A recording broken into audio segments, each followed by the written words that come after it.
Minister آئین یہ کہتا ہے کہ صدر عمل درآمد کرے گا وزیر اعظم کی ایڈوائس کے اوپر. صدر پابند ہوگا کہ اس نے وزیر اعظم کی ایڈوائس پر چلنا ہے, ایڈوائس پر عمل درآمد کرانا ہے. وزیر اعظم کی ایڈوائس تو صرف اسمبلیوں کو تحلیل کرنے کی تھی.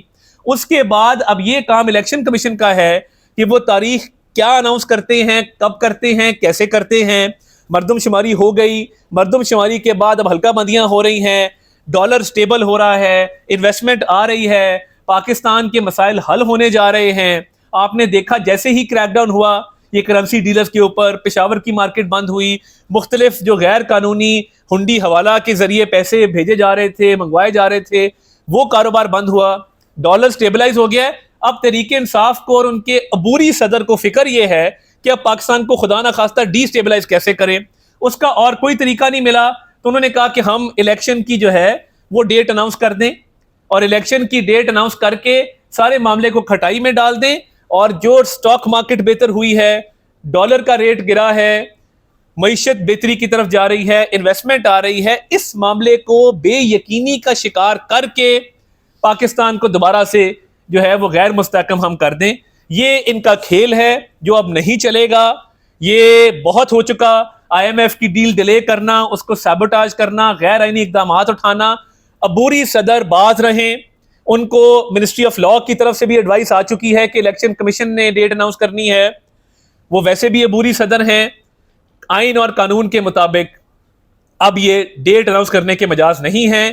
کوئی بھی ایسا سٹیپ اٹھائیں گے جو پاکستان کے مفاد کے خلاف ہو, جو پاکستان کی سالمیت کے خلاف ہو, جو پاکستان کی معیشت کو نقصان پہنچائے, وہ قابل قبول نہیں ہوگا.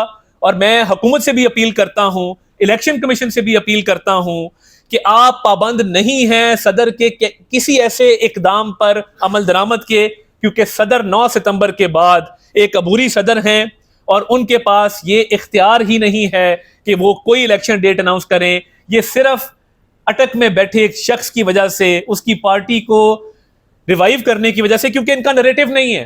ان کا نریٹو یہی ہے کہ معیشت خراب ہے.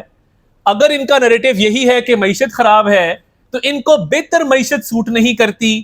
اب بہتر معیشت ہونے جا رہی ہے تو یہ اب نیا جو ہے وہ تماشا لگانے جا رہے ہیں, کیونکہ ان کا نریٹو بہتر ہو اور یہ اپنے نریٹو کے بلبوتے پہ اپنی سپورٹ بیس کو بڑھائیں. یہ کام پاکستان کی سالمیت مفاد کے خلاف ہے, یہ کام مت کریں. سیاسی جماعتیں آنی جانی ہیں, اقتدار آنا جانا ہے, مگر آپ سیاسی مفاد کی خاطر اگر معیشت کو نقصان پہنچائیں گے, پاکستان کو نقصان پہنچائیں گے, ایک غیر آئینی غیر قانونی ڈیٹ اناؤنس کر کے آپ پاکستان کو ایک بے یقینی کی صورتحال کا شکار کریں گے, تو یہ آپ صرف اپنے بیانیے کے لیے کر رہے ہیں تاکہ کل کو آپ کے پاس کرنے کو بات ہو کہ جی معیشت تو بڑی خراب تھی. 4 سال آپ نے کیا کیا, پوری قوم نے دیکھا. نواز شریف نے کیا کیا, موٹر ویز بنائی, بجلی کے کارخانے لگائے, ایک اچھا مضبوط اور سستا آپ کے لیے معاشرہ, آپ کے لیے معیشت چھوڑ کے گئے تھے. پرانا پاکستان بہت بہتر تھا 2018 کا. شہباز شریف صاحب نے آئی ایم ایف کا معاہدہ طے کیا. اب جب اس کے ثمرات آنا شروع ہوئے ہیں جو شہباز شریف صاحب نے تگ و دو کی, تو صدر اب اس سارے معاملے کو سیبوٹاج کرنے جا رہے ہیں جو کہ غیر آئینی ہوگا. اور میں حکومت سے اور ای سی پی سے دوبارہ اپیل کرتا ہوں کہ آپ اب عبوری صدر کے کسی ایسے حکم کے پابند نہیں ہیں جس سے معیشت کو نقصان پہنچے, ملک کو نقصان پہنچے, بے یقینی کی صورتحال ہو, اور صدر دانستہ طور پہ ایک آئینی بحران اس ملک میں کریٹ کریں. بہت شکریہ. غیر قانونی یا غیر آئینی کوئی بھی اعلان صدر صاحب اگر جاری کر دیتے ہیں تو ان کے خلاف قانونی کارروائی تو ہو نہیں سکتی, تو کیسے بات رکھیں گے آپ ان کو؟ دیکھیے میرا یہ خیال ہے کہ حکومت کے پاس اب آپشن موجود ہیں. صدر کا بطور عبوری صدر کی کوئی نوٹیفیکیشن نہ میں نے دیکھا ہے نہ آپ نے دیکھا ہے. تو کیا صدر کی مدت ختم ہونے کے بعد آئین کی آرٹیکل 44 آٹومیٹکلی آپریشن میں آ گیا؟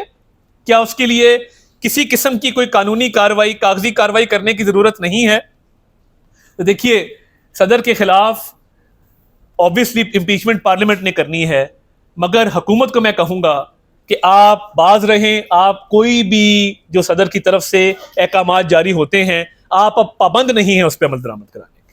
بہت شکریہ جی. معیشت کو بہتر کریں گے, آرمی چیف کہہ رہے ہیں کہ ہم اس کو بہتر کریں گے, اور اس فنڈ نچکاری کریں گے. اسکول میں آپ 2099 میں پی ٹی سیل سیل کیا تھا پرویز مشرف نے, آپ کو یاد ہو.